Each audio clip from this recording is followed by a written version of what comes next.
Nasungkit po ng Filipino-Canadian team na Crossover Canada ang gintong medalya sa Las Vegas nang maging kampiyon ito sa SBP Showcase Championship.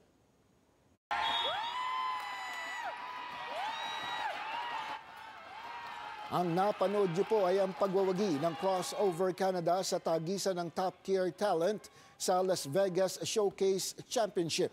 Nagwagi ang Crossover Canada sa overtime sa score na 89-85 laban sa US-based powerhouse group na Phil-Am Nation Select.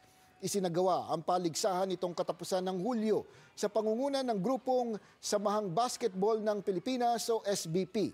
Bahagi ng kanilang layuning humanap at iangat ang Filipino basketball talent sa buong North America. Tampok po sa event na ito ang ilang grassroots program mula Canada at Amerika, kabilang ang NABA Intercity, Tumakbo Basketball, PBA Winnipeg at iba pa. Ayon sa Crossover Canada, hindi lamang ito simpleng paligsahan.